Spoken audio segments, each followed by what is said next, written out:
આપમાં છે છતાં ઓળખાતો નથી. આ પાપ કર્યો જેમ પાણી કહે કાળુરામ સદગુરુ ને સેવો તો ઓળખાય લાણી.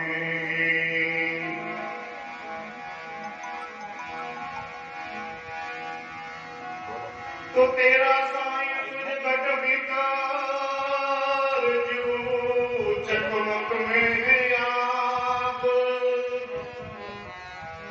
जो मिलना चाहे उनको तो लोहा बन गया.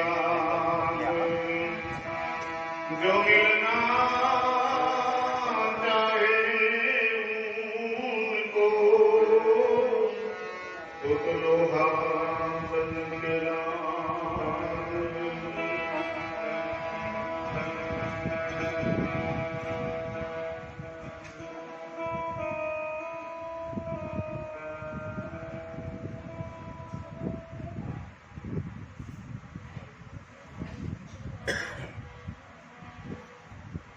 આપમાં છે સિવાય ઓળખાતો નથી.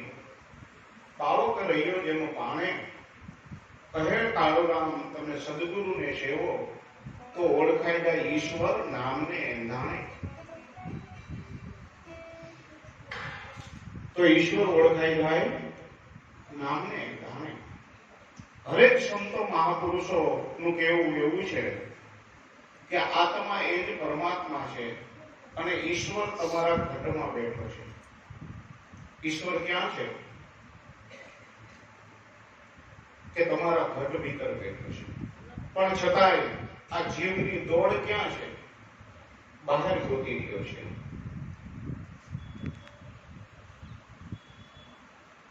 નજરો સે દેખ પ્યારે ઈશ્વર પાસે હે તેરે. હરેક મહાપુરુષો એમ કે પણ કઈ નજરથી જોવો? નજરો સે દેખ પ્યારે ઈશ્વર પાસે હે તેરે. તો એવી કઈ નજર મળે કે જેનાથી આપણને ઈશ્વરનું દર્શન થાય? એવી નજર તો પરમ પૂજ્ય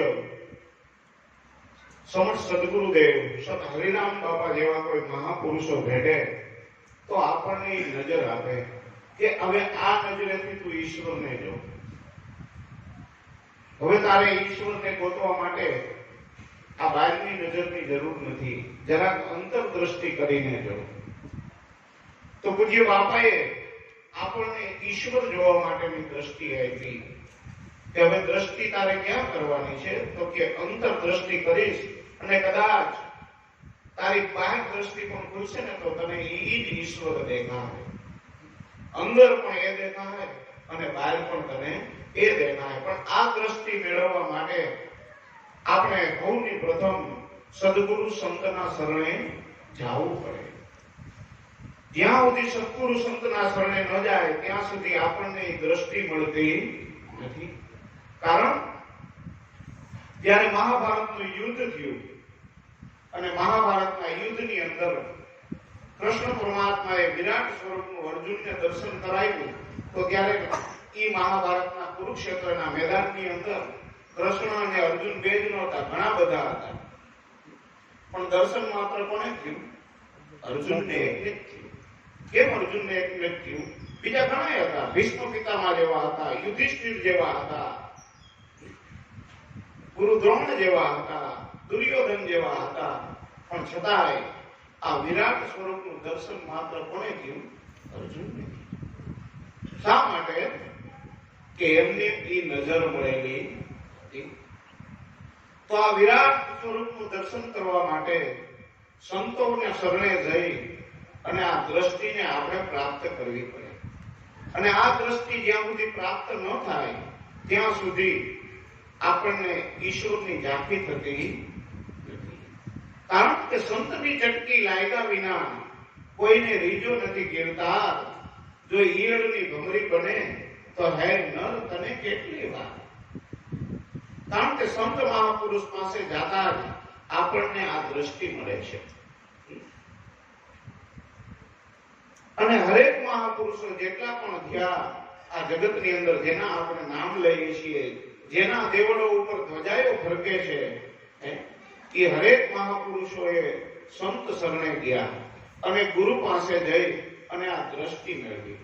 રામ જેવા મહાપુરુષ હતા, પણ વશિષ્ઠ બાપજીની આજ્ઞા વિના પોતે તલભાર પણ કાર્ય કરતા. કૃષ્ણ પરમાત્મા જેવા હતા તો એની માથે દુર્વાસા જેવા ગુરુ હતા.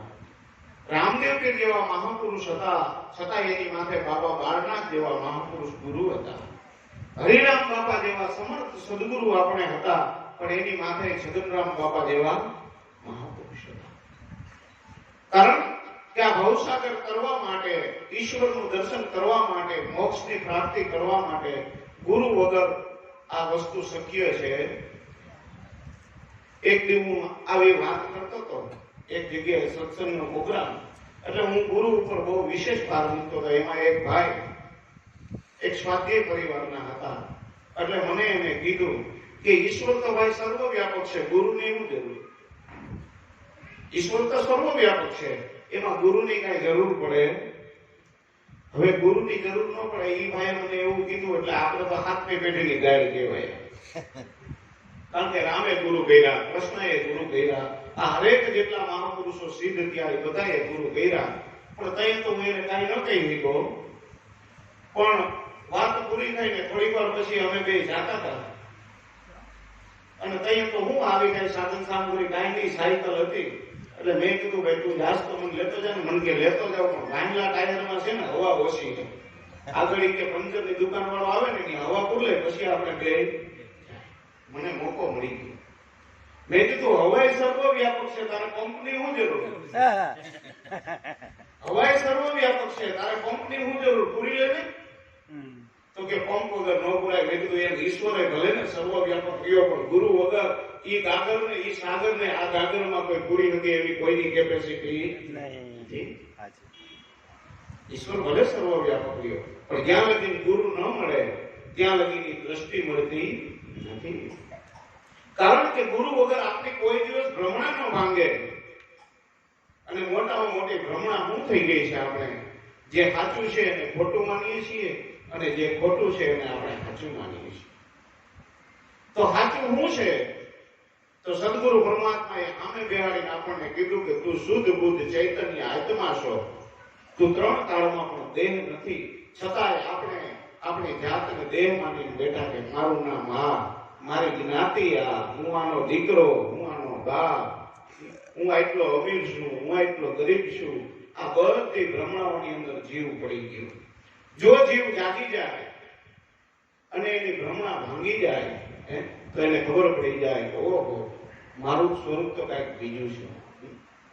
એમ કર્મે કંકન છુપાવે, ढूंढन को बाहर जावे, फिर में समीप पावे, नजरों से देख प्यारे क्या स्वरूप है तुम्हारा. ડગલી જેવી કોઈ દીકરી થઈ હોય અને આવી તાજી તાજી હગાઈ થઈ હોય અને હાહરાના ઘરેથી કંકણ આવ્યું હોય, બંગડી આવી હોય, કામકાજ કરતા પલ્લુ હાડીનો છેડો એ પલ્લુ ઉપર પડી જાય પછી એને ભ્રમણા થઈ જાય મારું કંકણ ખોવાઈ ગયું. પણ કોઈ આમ પલ્લુ ઉઠાવીને કહી દે કંકણ તો તારા હાથમાં છે. એમ ઈશ્વર પોતાના ભીતર અને એક અજ્ઞાન રૂપી એવો પડદો પડી ગયો તો એને ગોતવા હાટો થઈને દુનિયા તમે જુઓ તો ખરા. અમારા સૌરાષ્ટ્ર વાળા બધા ડાકોર બાજુ આવે અને તમારા વાળા બધા દ્વારિકા બાજુ જાય. રસ્તામાં હામા હામા મળે તો કોઈ પૂછતું નથી તમે ભેગો થયો કે નહીં. હવે જો કદાચ એ કૃષ્ણ પરમાત્મા ખુદ કહેતો તો એ વાતને જો આપણે અનુભવીએ તો એ શું કહેતો હતો? એ તો એમ કહેતો હતો ન મેં કાશી ન મેં મથુરા ન મેં યોગ સંન્યાસ में मोहे काहे ढूंढे बंदे ने तो तोरे पास में. न मैं काशी न मैं मथुरा न मैं योग संन्यास में, मैं तो रहता हूँ सब श्वासन के श्वास में. जो तू पल भर की प्यास करे तो मिल जाओ तुझे छीन भर की तलाश में, मोहे काहे ढूंढे बंदे मैं तो तोरे पास में. અને ઈશ્વરને રીઝવવા માટે આજે તમે જુઓ તો ખરા કેટલા કેટલા લોકો ખર્ચાઓ કરી રહ્યા છે, કેવડા કેવડા મંદિરો બાંધી રહ્યા છે, પણ આપણા સંતો રજિસ્ટર્ડ મહાપુરુષો એમ કહે કે ઈશ્વર ક્યાં છે? કે ઈશ્વર તારા ભેગો છે. આપણે બીજા કોઈ મારા તમારા જેવાનું ન માનીએ, પણ આ સંતો મહાપુરુષોની વાણી, આ રજિસ્ટર્ડ મહાપુરુષો કહેવાય. કૃષ્ણ ભગવાન તો રજિસ્ટર્ડ કહેવાય ને. ઈ એમ કે અહમ વૈશ્વાનરો ભૂતવા પ્રાણીનામ દેહે આશ્રતિ. હે અર્જુન, ભૂત માત્ર પ્રાણીની અંદર હું વૈશ્વાનર નામના અગ્નિ સ્વરૂપે રહેલો છું. 5 પ્રકારના અનાજને હું જ પચાવું છું અને લોહીને લાલ હું જ બનાવું છું. છતાંય આપણે કેમ ગોતીએ? ઈ એમ કે છે કે હું તારી અંદર રહી અને તું જે ખાસ એને પચાવું છું, લોહીને લાલ બનાવું છું. છતાંય તમે વિચાર તો કરો. આજે આ ઈશ્વર માટે કેવડા ઝઘડાઓ. મુસલમાન કે અમારો જુદો ભગવાન, હિન્દુ કે અમારો જુદો ભગવાન, જૈન કે અમારો જુદો ભગવાન. હિન્દુમાં વળી કેટલા બધા સંપ્રદાયો થયા, એ બધા એમ કે અમારો જુદો ભગવાન. ઓલો એકનો એક બધાના લોહીને લાલ ઈ જ બનાવે. કોઈને આંગળી ચીપીએ, મુસલમાનની આંગળીમાંથી લીલું લોહી નીકળે અને હિન્દુમાંથી લાલ લોહી નીકળે, એવું બને? હવે જો ભગવાન જુદો હોત ને બધાનો, તો બધાનો સૂર્યચંદ્ર જુદો હોત. પણ આવા સંતો મહાપુરુષો મળી જાય, આપણને જો દ્રષ્ટિ આપે ને, ઈ દ્રષ્ટિએ ઈશ્વર એક છે એવું દેખાય એવું છે. તો ઈ મહાપુરુષો જે રજિસ્ટર્ડ મહાપુરુષો કહીએ આપણે એને, ઈ શિરડી વાળો સાહેબ શું કહેતો કે સબકા માલિક, એને ખબર પડી ગઈ કે ઈ સબકા માલિક. તો જે સાંઈ બાબા કહેતા હતા એની વાત આપણે મીરા કહીએ. એવા વરને હું કરું જે આજ જન્મે ને કાલ મરી જાય. હું તો વરુ મારા કીર્તન લાલ છે કે મારો ધણીય અખંડ ને મારો ચૂડલો અખંડ થઈ જાય. એની વાત આપણી અભણ અમરમાં કે આ કાચના મોતી મારે હીરા કરી જાણવા, પર 18 વરણમાં મારો એક હિરલો રમે, પણ દેવાંગી વિના દૂજો કોણ જાણે. આની આ વાત આ મહાપુરુષો રજિસ્ટર્ડ મહાપુરુષો કહે, પણ છતાંય આપણા માન્યામાં આવતી, છતાંય આપણી દોડ મળતી નથી, આપણી ભ્રમણા ભાંગતી નથી. ઈશ્વરને ગોતવા માટે, શાંતિને ગોતવા માટે, સુખને ગોતવા માટે આ જીવ આ જગતની અંદર ભટકી રહ્યો છે. એની દોડ ભટકી. મર્ગ નાભિને કસ્તુરી फिर भी ढूंढे घास गंदी, ऐसी दुनिया अंधी, समझे नहीं इशारा के प्यारे क्या स्वरूप है तुम्हारा. આ સ્વરૂપને સમજતા પણ જીવ સંતો પાસે બહુ જાય, બહુ સંતોની વાતો સાંભળે, સંતોને ઘણું ઘણું પૂછે, પણ સંતોની વાતમાં કાંઈ દઈ સૂજે, કાંઈ ટકો ન મળે. એક કાગડો હતો, ઈ પાણીના મટકા પાસે પાણી પીવા ગયો. પાણી એને પીધું, બહુ ઠંડુ લાગ્યું. એટલે કાગડાએ સાહજિક ઘડાને પ્રશ્ન પૂછ્યો કે ભાઈ ઘડા, તને તો કુંભારે આટલી બધી હીટ પ્રોસેસ કરી, તારી ઉપર કાચો હતો તને કર્યો, તારી ઉપર આટલી હીટ પ્રોસેસ કરી, તું એટલી ગરમીમાં પાક્યો, તો તારી અંદર પાણી આટલું બધું ઠંડુ કેમ? તારી અંદર પાણી એટલું બધું ઠંડુ કેમ? એટલે તઈ ઘડાએ જવાબ દીધો. ઘડો હું બોલ્યો ખબર છે? ઘડાએ એમ કીધું કે આ વેપોરાઇઝર એ એન્ડોસ્ટ્રેટિક, વેપોરાઇઝર એ એન્ડોસ્ફિયર. એટલે કાગડો મૂંઝાણો, આને શું કીધું? વેપોરાઇઝેશન એ એન્ડોસ્ફિયર. અને કે જો કાગડા, કે મારું આ બાઇકનું જે તને સરફેસ દેખાય છે ને, ઈ મારું બાઇકનું સરફેસ છે ને, ઈ એની અંદર પોઝિટિવિટી કરતા આવી છે. એટલે મારી ઉપર ગમે એટલી હીટ કરી તો મારી અંદરથી એટલી બધી ઠંડક છે. બહુ બધી ઠંડક વિશેની ઘણાય વાતો કરી ને, એટલે કાગડાએ નક્કી કર્યું કે આપણે પાટકી પંચાયતમાં ઘડવું છે. એમ જીવનું એવું થાય. સંતો પાસે જાય, સંત જે સાચા ભગવાનની વાત કરે ને, તઈ કે અમારા ગઈ ગયા કે એટલો ટાઈમ કે મૂર્તિ પૂજા કરી કરી મરી ગઈ, બધા ખોટા. આ તમારી વાતમાં કઈ હેડવું છે એવું? તમારી વાતમાં કઈ હેડવું છે એવું છે? મૂર્તિ પૂજાનું આપણે કોઈ ખંડન નથી કરતા. મૂર્તિ પૂજાનું ખંડન નથી કરતા, કારણ કે બાલ મંદિરની અંદર છોકરો જાતો હોય તો એ ખોટું ગણે છે એવું આપણે નથી કહેતા. કુંવારી દીકરી હોય ત્યાં લગી ઢીંગલે પોતે રમે, એને આપણે ખોટું નથી કહેતા. પણ જેને સાચો ધણી મળી ગયો અને પછી ઢબોન ડાયસ કરતી હોય, ખાટો ધણી મળ્યા પછી એ ઢીંગો લઈને રમતી હોય, તો એને શું કહેવાય?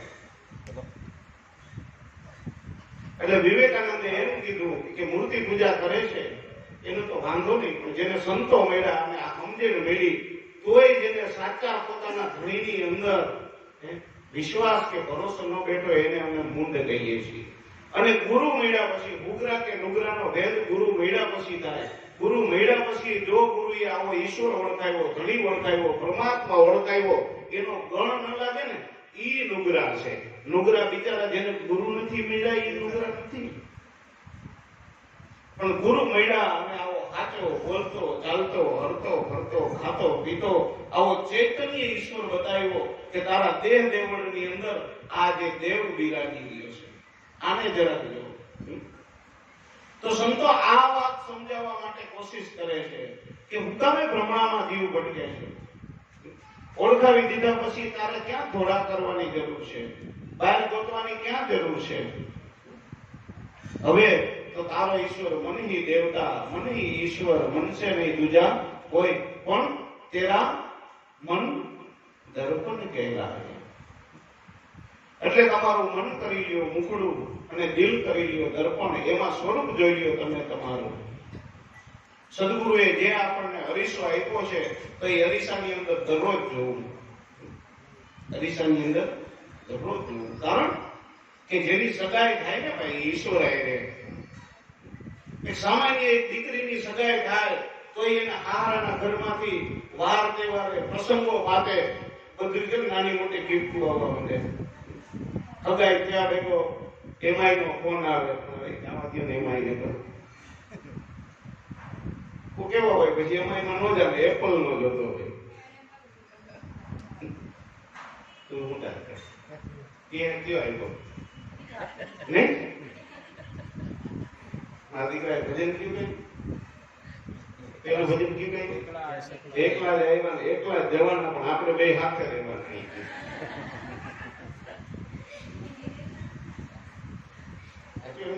ભલે એકલા આવ્યા એકલા જવાના, તો રામે એકલા વયા ગયા, કૃષ્ણ એકલા વયા ગયા, પણ કેવાય સીતા શું કહેવાય? રાધે કૃષ્ણ. હરિરામ બાપાની જય બોલાવી કે મણિમાની જય બોલાવી પડે. નકર ઘણા સંતો છે કે આ માનું નામ નથી, પણ આ મહાપુરુષો કઈ ગ્રહસ્થાશ્રમ ની અંદર રહી અને કઈક એવું ભજન કરી ગયા, કઈક એવી કમાણી કરી ગયા, તો એના નામ મળશે. તો અત્યારથી તમે જે પ્રભુતામાં પગલા માંડવા જઈ રહ્યા છો, અત્યારથી જે તમારું મિલન થઈ ગયું, તમારું જે જોડાણ થઈ ગયું હે, ઈ જોડ એવી કરો ને, ફેવિકોલ ની ઓલી એડવર્ટાઈઝ નથી આવતી, ઘડી પણ તૂટી જાય એવું નહીં કરતા. કારણ કે આ કોઈ ઢીંગલા પોતિયાના ખેલ નથી. અને તમને બધા ઉપર, તમારા પરિવાર ઉપર સંતોની બહુ મીઠી રહેમ છે, બહુ મીઠી નજર છે. તમને એટલા ખબર નહીં આ વસ્તુની. ક્યારેક એવા બનાવો થાય ત્યારે ખબર પડે કે ઓહો, જો આ ગુરુ કૃપા ન હોત ને તો આ શક્ય બને નહીં. ગુરુ કૃપા વગર શક્ય બને. આપણને જે ગુરુ કૃપાની અંદર મળી રહ્યું છે એની પ્રતીતિ આપણે ન થતી હોય અત્યારે, પણ જ્યારે કાંઈક અંતરદ્રષ્ટિ કરીએ તો ખબર પડે કે ઓહો, ઈશ્વરની કેટલી અધિક કૃપા છે. સાવરિયો રે મારો સાવરિયો, હે માયકો પવન કે મને દઈ દીધો તરીયો, ઈશ્વર એવો છે. તો ઈશ્વર આપણા ઘટ ભીતર આપણી ઉપર આટલી કૃપા કરી રહ્યો છે, છતાંય ઈશ્વરને આપણે ઓળખી શકતા અને છેલ્લે ખબર પડે ક્યારે કે બધા નનામીમાં લઈને જતા હોય ને ત્યારે બધા એમ કહેતા હોય કે રામ નામ સત્ય. તો ભાઈ સત્ય આ જગતની અંદર શું હતું? તો કે ઈશ્વરનું એક નામ સત્ય હતું.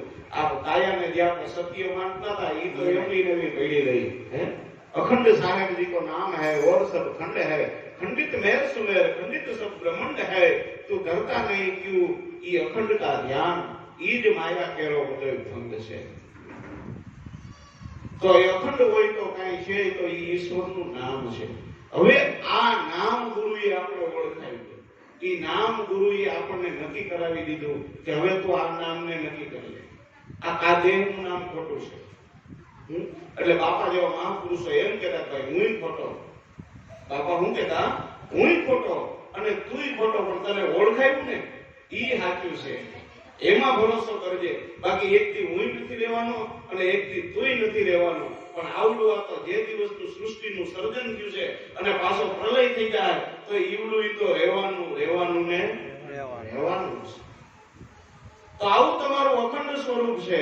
હવે ઈ અખંડ ની આરે પ્રીત બાંધવી, પણ આ ઘડીકમાં એની આરે મન માનતું નથી. અને જેનું મન માની ગયું એવો મહાપુરુષે લખ્યું કે સાહેલી મોરી અખંડ વરને મોરે વરી. જે અખંડ વરને જેની મનની વૃત્તિ વરી જાય, જેની મનની વૃત્તિ અખંડ વરને વરી જાય. ખાલી સામાન્ય તમે જુઓ ને, ખાલી દીકરીની હગાઈ થઈ તો તમે જુઓ ને, હમણાં આ ચાંદની ને આમ ખાલી હગાઈ થઈ ગયા. કારણ કે લજા આવી જાય. શું આવી જાય? લજા આવી જાય. જે બાપના ઘરે ઉછળતી કૂદતી દીકરી હોય, ધીંગા મસ્તી કરતી હોય, હારાના ઘરે જાય તો, અને ખાલી સાહેબ એક જ દિવસ ઈ દીકરી બાપના ઘરેથી હારાની ઘરે એક જ વખત જાય, અને ઈ એક દી ખાલી ખાહરિયાની અંદર એક દી રહીને ઘરે પાછી આવે કે ઈ દીકરી શું કહેવા માંગે? અમારા ઘરે તો મારે એક નણંદ છે, મારે એક દેર છે, અમારું આવડું મકાન છે, મારા હાહુ બહુ સારા છે, આ અમારું અને તમારું થઈ જાય. એમ ઈશ્વરના ઘરે એક જ વખત વ્રતિ કરીને જઈને પછી આ જગત અને પોતાનું એ બે જુદું પડી જાય. અને દીકરી જેવી રીતના આહરિયામાં બધી એની સગવડતાની હકદાર અને બાપના ઘરે આવેલી કેમ કીધી મારે કુકર ઘટે અને બહાર લઈ ગયે ન લઈ ગયે, એમ જેની મનની વૃત્તિ ઈશ્વરને વરી જાય અને માયા પાસેથી મેળવે અને ઈશ્વર પાસેથી પણ મેળવે. તો આપણા સંતો જુઓ, ઈશ્વર પાસેથી અને માયા પાસેથી બે પાસેથી એને રાજગીરી, પણ એને રહેતા આવડી જાય. હું રે હારું તો પીયું પાસે રહું, પ્રતિ હું કે હું રે હારું તો પીયું પાસે રાખું અને જીતું તો ભેળો રાખું. અર્થાત વસ્તુ તો બે એટલી જ થઈ ને, પણ ફરક કેટલો પડી જાય ખબર છે? રિમોટ કંટ્રોલ હાથમાં આવી જાય. ગમે ત્યાં દેવકીલાલ બેઠા આપણાને તો બધી સિસ્ટમ વહી ગઈ. અત્યારથી સિસ્ટમ થઈ ગઈ. અમારે સૌરાષ્ટ્રમાં જોવા મળે, લાઈટ કાઢતા હોય, ઉંમરવાળા હોય ને, એની લાઈટ કાઢતા હોય, કદાચ ક્યાંય ઈ બાઈકનો ઘરવાળો બેઠો ને ખાલી લાઈટ કરીને આમ કરીને આટલું કે ને કે પ્રોગ્રામ બધોય છે, ત્યાં પ્રોગ્રામ બધોય તો કે હાલો હવે હું જાઉં.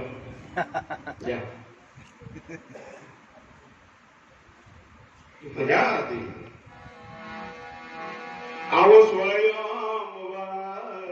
રચાયો ગુરુએ આ દેહમાં, પરણે શબ્દ સુરતાના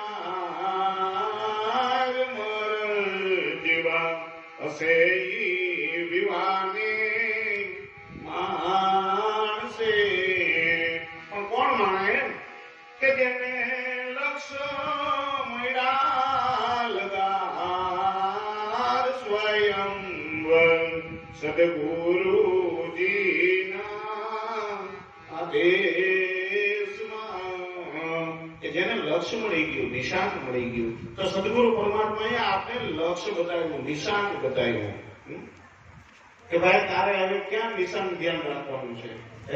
અરે કોઈ પણ વસ્તુ આટવી હોય ને, ઘા કરીને ટીકવી હોય તો સામે નિશાન જોઈએ ને, અને એનો ખોટે ખોટો ઘા કરીને તો આદર્શ કઈ જાય.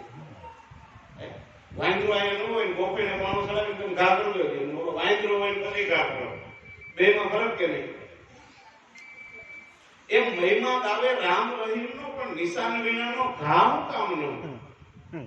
બધા રામ રામ કરે, કૃષ્ણ કૃષ્ણ કરે, રહીમ રહીમ કરે, અલ્લાહ અલ્લાહ કરે, મહિમા ગાવે બધા રામ રહીમ નો, પણ નિશાન વિનાનો ઘા હું કામનો? આ લક્ષ્ય સદગુરુ શ્યામનો. જો સદગુરુ પાસેથી લક્ષ્ય લીધો ને ખબર હોય કે હવે મારે વૃત્તિને અહીંયા જ રાખવી છે, મારે હવે અહીંયા જ ધ્યાન કરવાનું છે, નકર તો બધા કેવા ધ્યાન કરે ખબર નથી? ઓલા ગૌમુખી હોય સાહેબ અને એની અંદર માળા થઈ ગઈ, અહીંયા માળા ફરતી હોય, ભાઈ છે ને કૂતરું આવે કે અહીંયા રામ રામ રામ રામ રામ રામ થતું રેડી. હવે બોલો ક્યાં એ માળા કરે, ક્યાં માળા કરવે ફિરે, જીભ ફિરે મુખમાં, મનમાં ચૌદસ ફિરે, ઓ સુમિરન કી રીત નાય. પણ આ તો માળા તો મનકી બની જે ખરીદે આપે આ, એમાં હોઠ કે કંઠ કાંઈ હલે નહીં અને જપી જાય અજંપાના હાથ. તો સદગુરુએ કૃપા કરી, દયા કરી અને આપણને આવી સરસ મજાની રીત બતાવી દીધી કે હવે તારે આ જગતમાં કેમ રહેવું, મનને તારે ક્યાં રાખવું. તો ગુરુએ સામે બેહાડીને એટલું જ કીધું, મન રાખો પ્રાણમાં. મનને ક્યાં રાખવાનું કીધું? પ્રાણમાં. સુરતા ગુરુના જ્ઞાનમાં, તો 100 વર્ષે વિશાનમાં. મન રાખો પ્રાણમાં, સુરતા ગુરુના જ્ઞાનમાં, તો 100 વર્ષે નિશાનમાં. તો આપણા હરેક મહાપુરુષોને તમે જુઓ તો ખરા, કેવા નુરીલા મહાપુરુષો હતા. આપણે એમ થાય કે આને જોયા જ કરું, જોયા જ કરું, આને આંકડા જ કરું, આંકડા જ કરું. તો આ મોરલા આવું રૂપ ક્યાંથી લઈ આવ્યા? મોરલા તું મૃત્યુ લોકમાં ભલે આવ્યો, પણ તું આવડું રૂપ ક્યાંથી લઈ આવ્યો? ઈ બાપાનું આપણે દર્શન કરતા આપણે એમ થાય કે એમને જોયા જ કરીએ. હજી તો એવી જ રીતના એની એક મૂર્તિ એને આપણા દિલની અંદર પધરાવી છે કે હવે અમે ક્યાંય જાતા નથી, અમે ક્યાં છીએ? તમારા ઘટમાં બેઠા છીએ. હવે તમારે અમને મળવું હોય તો ઈ ઠેકાણે આવી જવું. હવે ગુરુને તમારે ક્યાં ગોતવાના છે? અહીં